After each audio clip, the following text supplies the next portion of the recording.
meron ba isang presidente na tatakbo at ganun ang mga pinagsasabi at may kinakaharap na anti-corruption?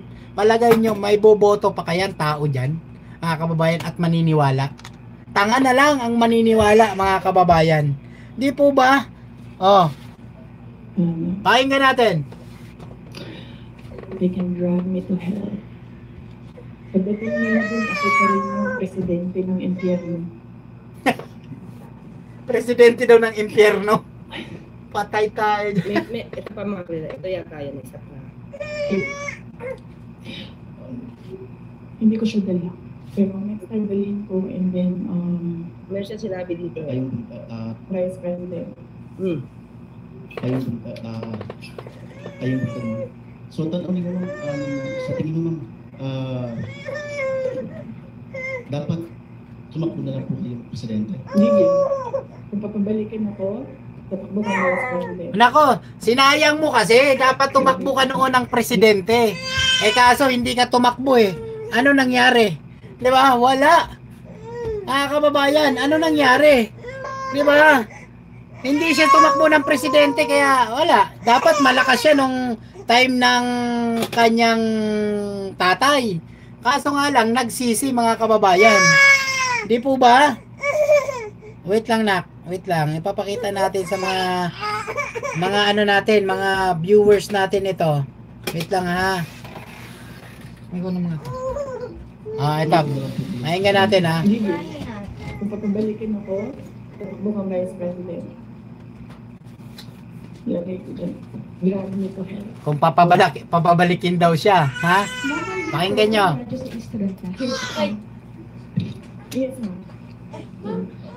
Sabi na hindi mo kasalanan na hindi mo naman maging presidente. Ibig sabihin mo, hindi mo kayo kontento sa trabaho po ni Pangulo. Kaya nga umalis ako, diba? Sa administration. Hindi ko na gusto yung mga nare-review ko doon. Hindi ko na gusto yung mga nakikita ko doon. Kayo, kung gusto niyo ng pera, nagkatakot kayo, huwag niyo na ako isali. Oo. Talaga, pagdating sa pera, huwag na siya isali ah. Ano na yung 125 million na nasa security mo? The reason why, noong 2016, dahil na lang ito, ito kasali na, tayong pagkagal na. Ulitin natin. Tumakbo na lang po kayong presidente. Di niyo mo dahil mo ng mga bisto, Manny Pacquiao. Except for Manny Pacquiao niya, nag-review siya dito na sabi ko kanina. wala na siyang kinikilalang presidente. Kasi wala nang number 1, number 2 na. Vice President lang ang kinikilala niya. Positive na gusto ko yung bullshit kayo lahat. Buisit kayo lahat. Para, ganito, gawin ko, bullshitin ko sila ng bullshitin. Bullshit kayo lahat. Ano to hell. Sorry sa lahat. Sila mga ha, kasi hindi pa sila nakatanong. Market pala lang. Diba? Message niyang binanggit mga ka-clear. And drag me to hell. Kaya ngayon, di ba? Di natin alam, during this time, ano ang nasa kalooban niya. Hindi naman siguro siya na-possess, di ba? Wala nang boboto dito mga kababayan. Sana dati, oo, nagsisi siya, no? Dati siguro baka manalo siya kung kinalaban niya si BBM. Baka manalo pa siya. Pero ngayon wala na. Kasi wala na, mulat na ang taong bayan eh. Sino bang Diyos ang pinag-uusapan? Or rather, kasi tayo mga kakli, alam naman natin kung sino yung Diyos natin.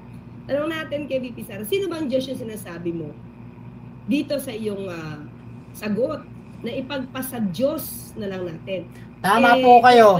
Mga kababayan, yung interim release na inaano nila sa ICC, di ba? Hindi po na-approvean 'yon mga kababayan. Di ba? Oh. Ngayon, talagang mga kababayan, iiyak talaga to sila. Di ba? So, di ba? Yun lang mga kakli. Kasi di ba? Parang ang dating is ngayon, na nalalagay ka sa ganyan at feeling mo at despite na ang dami niyong ginawa para mahadlangan yung pagiging ombudsman ni Boying Rimulya,